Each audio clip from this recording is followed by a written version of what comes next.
DNA में आज की हमारी पहली खबर इस देश के हर उस आम आदमी से जुड़ी हुई है जो पैदल, बस में, ट्रेन में या फिर अपनी कार या मोटरसाइकिल से कोई भी पुल यानी ब्रिज पार करता है। आप भी हर रोज किसी ना किसी पुल से जरूर गुजरते होंगे। अब जरा सोचिए कि आप किसी बस, कार या मोटरसाइकिल से एक पुल को पार कर रहे हैं और अचानक से वो पुल टूट जाए, जमीन ताश के पत्तों की तरह बिखरने लगे और पुल टूटने के बाद आपकी गाड़ी नीचे उफनती हुई नदी में गिर जाए तो क्या होगा। महाराष्ट्र के रायगढ़ में कुछ ऐसा ही हुआ है। कल रात करीब 11:30 बजे महाराष्ट्र के रायगढ़ में मुंबई गोवा हाईवे पर बना एक पुल ढह गया। यह पुल अंग्रेजों के जमाने का था और करीब 110 वर्ष पुराना था। इस पूरे इलाके में भारी बारिश हो रही है, जिसकी वजह से इस पुल के नीचे से गुजरने वाली सावित्री नदी में पानी खतरे के निशान से कई मीटर ऊपर बह रहा है। ये पुल पानी का दबाव सहन नहीं कर पाया और उसके बाद टूट गया। इस दौरान इस पुल पर चल रही तमाम गाड़ियां भी पानी में बह गई, जिनमें महाराष्ट्र परिवहन निगम की 2 बसें भी शामिल थी। इसके अलावा कई प्राइवेट गाड़ियां भी इस हादसे का शिकार हो गई।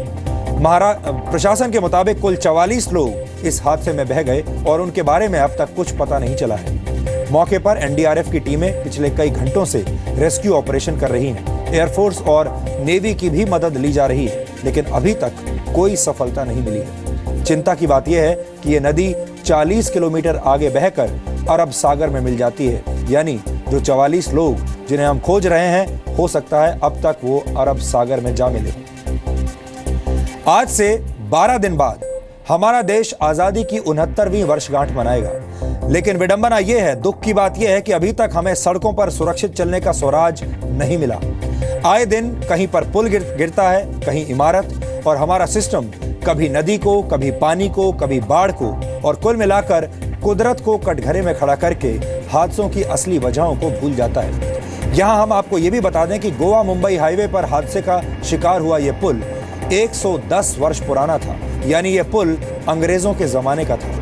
महाराष्ट्र सरकार ने इसी वर्ष मई के महीने में जांच के बाद इस पुल को इस्तेमाल के लिए बिल्कुल फिट घोषित किया था, लेकिन 2 महीने के बाद ही यह पुल टूट गया। इस बड़े हादसे के बाद प्रशासन की आंखें खुली हैं और इस हाईवे पर मौजूद ब्रिटिश कालीन पुलों के स्ट्रक्चरल ऑडिट के आदेश दिए गए हैं। मुंबई को गोवा से जोड़ने वाले इस हाईवे पर 36 ऐसे पुल हैं जो अंग्रेजों के जमाने में बनाए गए थे। पिछले 21 घंटों से 44 लोग लापता हैं और इन लोगों के बचने की संभावना अब बहुत कम है। अब हम किसी करिश्मे की उम्मीद ही कर सकते हैं। वैसे वो देश जहां का सिस्टम इतना लचर होता है, वहां के लोगों का जीवन करिश्मों और भगवान के भरोसे ही चलता है। अब बड़ा सवाल यह है कि क्या आम आदमी की जान इतनी सस्ती है? हमें लगता है कि जिन लोगों ने जांच करके अंग्रेजों के जमाने के इस पुल को फिट घोषित किया था, उन लोगों पर, उन अफसरों पर हत्या का केस दर्ज होना चाहिए।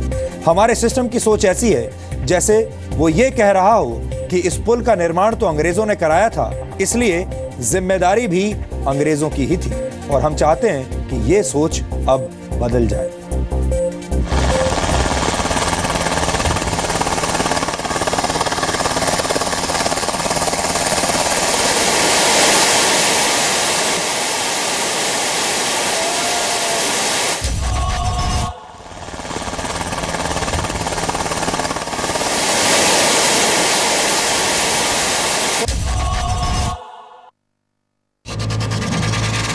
गाड़ी गिरी, 3 गाड़ी को मैंने देखा और मेरे समझ में नहीं आया पहले कि ये पुल टूटा है या गाड़ी उधर ब्रेक लेके खड़ी है। कितना भी समय लगे लेकिन हम रेस्क्यू वर्क करके रहेंगे। मेरा भाई, मेरे भाई की वाइफ और उसकी बहन और एक छोटा लड़का था उनका चाचा का, इसने 4 जन थे। महाराष्ट्र के रायगढ़ में मुंबई गोवा हाईवे पर बना अंग्रेजों के जमाने का यह पुल कल तक कुछ यूं दिखता था, लेकिन आज तस्वीर कुछ ऐसी है। करप्शन का नशा लेकर सो रहे सिस्टम की लापरवाही की वजह से यह पुल ढह गया। करीब 44 निर्दोष लोग इस पुल के टूटने के साथ ही सावित्री नदी में बह गए, जिनका अब तक कुछ पता नहीं चल पाया है। अंग्रेजों के जमाने का यह पुल करीब 110 साल पुराना था और इसी साल मई के महीने में इस पुल की जांच भी हुई थी, जिसमें पुल को एकदम फिट पाया गया था। लेकिन यह ब्रिज कोई ऐसे डेंजर स्थिति में नहीं था, इसलिए गोवा से बम्बई आने के लिए यह ब्रिज का यूज होता था और बम्बई से गोवा जाने के लिए नए ब्रिज का यूज होता था। जिस प्रकार का 24 घंटे में 222 mm इतना बारिश हुआ है और सावित्री नदी को भारी बाढ़, यानी बाढ़ लाइन से लगभग 6 मीटर ऊपर पानी चल रहा है, तो इससे यह 100 साल पुराना ब्रिज जो उस समय की टेक्नोलॉजी के अनुसार लोड बेरिंग टेक्नोलॉजी पर था, उसमें से यह टूट गया है। चंद्रकांत पाटिल महाराष्ट्र के पीडब्ल्यूडी मंत्री हैं और उनका दावा है कि यह पुल खतरनाक स्थिति में नहीं था, लेकिन यह टूटा हुआ पुल उनके दावे पर सवाल उठा रहा है। जिस ऑडिट की बात कर रहे हैं, जिस कुदरती हादसे की बात कर रहे हैं, यहाँ पर दरारें अभी भी आपको दिखाई देंगी इस ब्रिज के ऊपर। ये ब्रिज पे दरारें जो है अभी भी आपको दिखाई देंगी यहाँ पर। 100 साल का ब्रिज है, अभी इतना आदमी चल दिया, अभी बंद हो जाएगा, हो गया काम। कहते हैं 3 महीने पहले इसका ऑडिट भी किया था और काफी फिट, तो फिर उनको बंद करना चाहिए ना। इसके अंदर सीमेंट का टुकड़ा दिख रहा है तुमको? पिलर के अंदर सीमेंट दिखता है क्या? पूरी मट्टी भरेली। पुराना 100 साल से पुराना है वो, पुराने वजह से वो टूट जाने वाला है। हमारे ऊपर क्या हो रहा हमको ही मालूम है। अभी बाकी जिन्होंने उसको बंद नहीं किया, उनकी फैमिली का खास कोई रहता तो उनको वो दर्द मालूम पड़ता है, दर्द कैसा रहता है। तो पूरी मेंटेनेंस चेक की जाती है, उसकी जो स्ट्रक्चरल मेंबर्स है उनकी कंडीशंस क्या है वो पूरा देखा जाता है। वहाँ पे नॉन डिस्ट्रक्टिव टेस्ट किए जाते हैं या कोई एक पोर्शन वहाँ पे निकाल के उसमें अंदर क्या है वो सब देखा जाता है। और जो अपने ब्रिज के जो पियर्स होते हैं, मतलब जो आपके पिलर्स होते हैं, उसके नीचे कुछ सॉइल का इरोजन हुआ है क्या, उसके वजह से फाउंडेशन उसका वीक हुआ है क्या, ये काफी सारी चीजें देखी जाती है। तो ये काफी सारी चीजें इसमें देखी जाती है और उसके बाद ये रिपोर्ट बनता है। 44 लोगों के बहने के बाद अब प्रशासन भी लापरवाही की नींद से जागा है। इस हाईवे पर 36 छोटे बड़े ब्रिटिश कालीन पुल हैं और अब 15 दिनों में इन सभी पुलों के स्ट्रक्चरल ऑडिट का आदेश दिया गया है।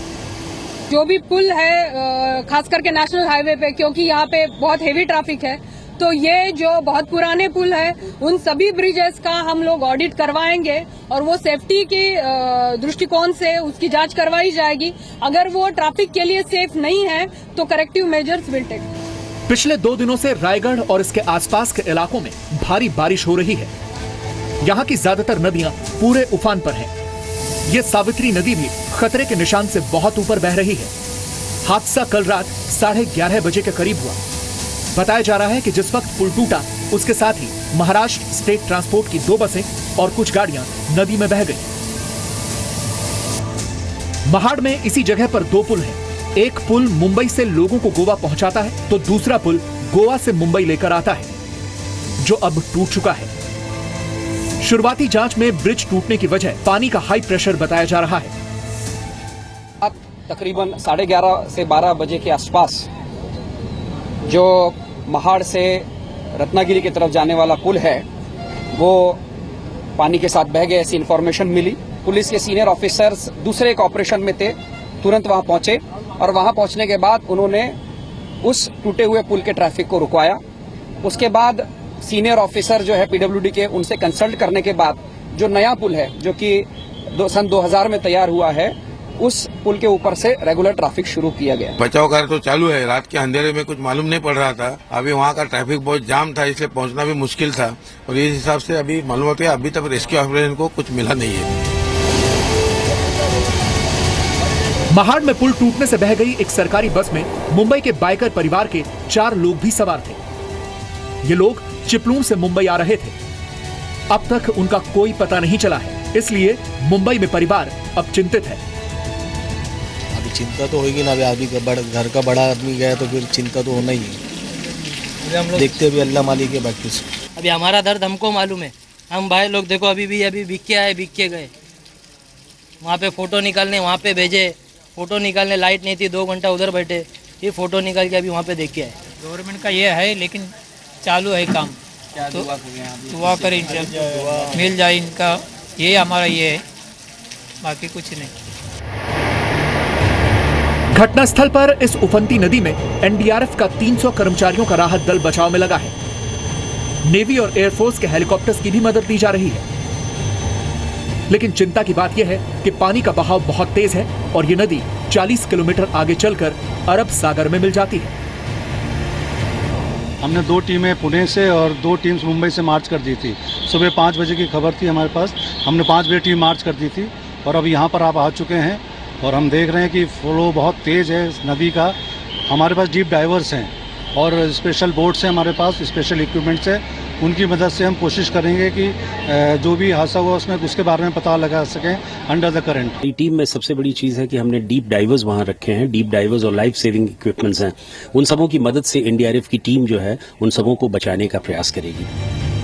महाराष्ट्र के मुख्यमंत्री देवेंद्र फडणवीस ने भी घटनास्थल पर जाकर जायजा लिया तो देश के गृह मंत्री राजनाथ सिंह ने संसद को इस हादसे की जानकारी दी।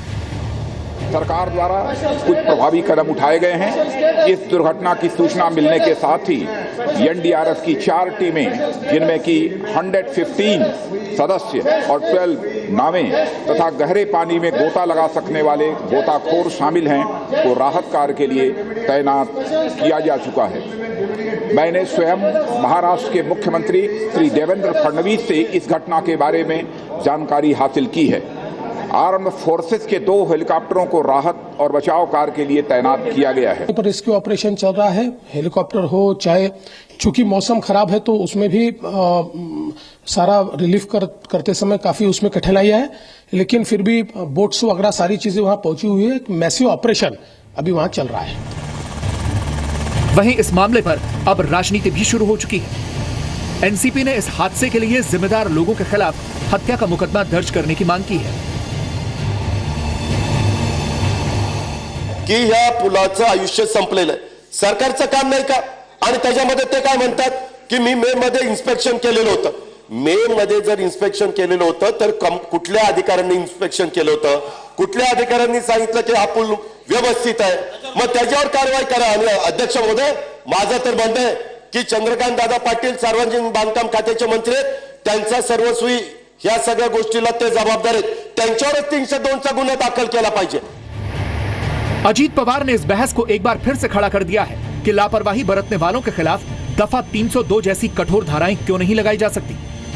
और सबसे बड़ा सवाल कि कुदरत को कटघरे में खड़ा करके क्या हम अपनी जिम्मेदारियों से बच सकते हैं। मुंबई से कविता शर्मा के साथ राकेश त्रिवेदी, सी मीडिया, मुंबई।